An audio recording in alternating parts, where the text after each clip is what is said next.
Did you know that Dexter's greatest strength was also his weakness? In the series Dexter, there are several moments where Dexter, the main character and serial killer, violates the code of Harry, and these were not just about gutting justice. The code had several layers, the most obvious of which were not getting caught and not harming an innocent person. Still, whether in self-defense, acting as an angel of death, or simply indulging in a blind rage, Dexter strayed from these guidelines several times and created a long list of non-code deaths. In this video, we will be looking at the darkest kills Dexter was involved in. Did he do them intentionally or out of fear? Let's take a closer look. The first kill was in Season 3, Episode 1, Our Father, when Dexter, in a moment of self-defense, was attempting to find Freebo, the drug dealer who murdered 2 college girls but went scot-free since the warrant was illegitimate. However, instead, he meets Oscar Prado, a drug-using brother to ADA Miguel Prado and Sheriff Ramon Prado. During the process, Oscar attacked Dexter with a bayonet he had, and the two exchanged physical blows that ended with Dexter's premeditated murder of Oscar. When he attacked Oscar with a knife, he asked him, "Who are you?" He appeared surprised at the possibility that he had murdered an innocent man. Dexter went further to investigate his victim, and even went to his funeral to see if the man killed somebody outside what Harry's code allowed. Next happened in Season 3, Episode 3, The Lion Sleeps Tonight. Unlike the other cases where events unfolded in what might have been intended to be in self-defense,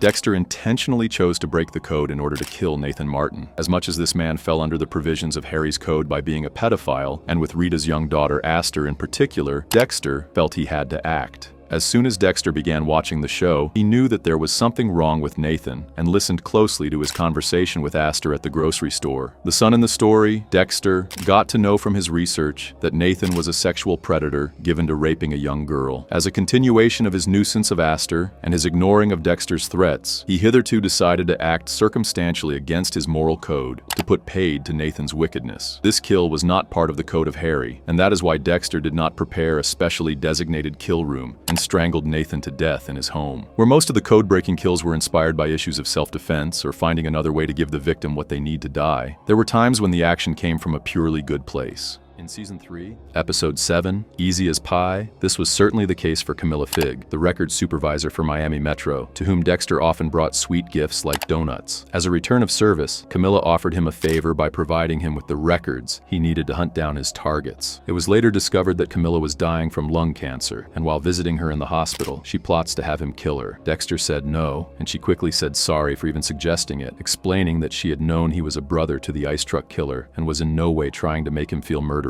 But then, Dexter could not come through with it and decided to kill her through poisoning, giving Camilla a key lime pie she could never survive. While the Code of Harry laid down rather rigid conditions as to when it was safe for Dexter Morgan to go about murdering one of his victims, there were times when he got a little over-enthusiastic and killed a person who did not fulfill the correct criteria. In Season 4, Episode 7, Slack Time, this was a case of the fashion and S&M photographer Jonathan Farrow, who Dexter was bent on believing was behind some of his murdered models.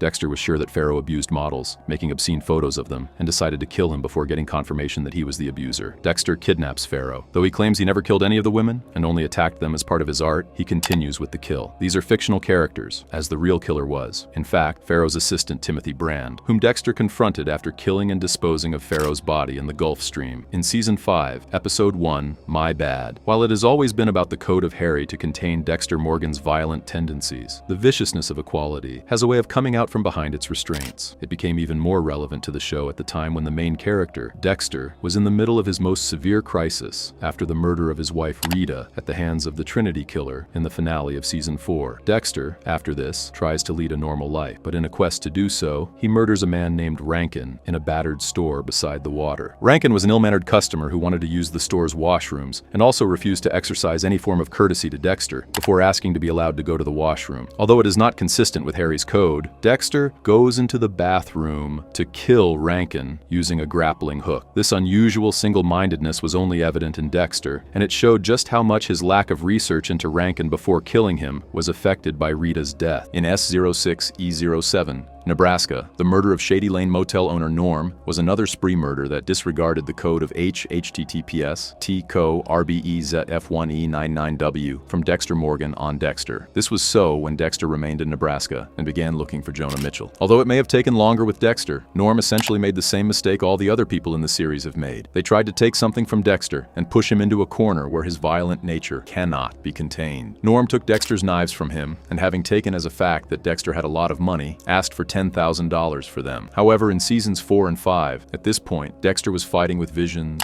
of his dead brother, the ice truck killer Brian Moser, signifying the urge to kill Dexter. At first, it seemed that Brian rushed at Norm with a pitchfork with the intention to kill him, but all the audience saw was Dexter, who had killed yet another victim outside the code of Harry. In season 6, episode 12, This Is the Way the World Ends, Dexter Morgan was able to explain those kills that go against the code of Harry by using the principle that he was doing for the benefit of everyone. A good example of this we witnessed is the episode in season 6, This Is the Way the World Ends, where the creature and others are stranded in the sea, only to be hauled on board by a group of Cuban refugees and their supplier, Alberto. Alberto, for the most part, seemed harmless at the beginning, but soon started to exert himself on others when he had become one among the saved. Dexter was horrified, amazed, and triggered to move when he saw Alberto point a gun at a pregnant woman's head, forcing everyone on board to transfer their valuables to his hat. Since Dexter had nothing else to offer, he could only provide death as he picked a nearby boat hook and pierced Samo's belly. Despite this kill being against Harry's code, if Dexter had waited, he would have been late for the pregnant woman to be killed by Alberto. In the 7th season, the 10th episode, its title is The Dark Whatever. Clint McKay was the father of the only female in the series that Dexter killed outside of the code of Harry, and the man received the ritualistic death. Further a depraved and abusive parent to Cassie, Clint was portrayed as a manipulator, embezzler, and extortionist, as well as a pathological gambler who let his daughter down again and again. But Cassie refused to reject or revile despite his turpitude completely. When Clint forced Hannah into offering him $20,000, Dexter felt that it was time to sort the problem out and save her father from himself. For once, for a kill that was committed outside the code, he tied Clint into body bags and told him that despite knowing that he did not have to kill Clint, he wanted to keep Hannah safe. Besides, before the man, whose name was Clint, managed to stab him to death, the conversation between the main character and the victim went as follows. "You got the devil in you," Clint said. "I think that's just me," answered Dexter. When Dexter throws Clint's body into the ocean, he says, "Sink or swim, Daddy," knowing that once when Clint threw Hannah into a pond, she could not swim. There you have it, the gruesome moments Dexter committed his darkest kill. What moment was horrifying for you? And do you think Dexter would have averted some killing if he wanted to? Let us know your thoughts in the comments, and remember to like and subscribe for more content. See you in the next one.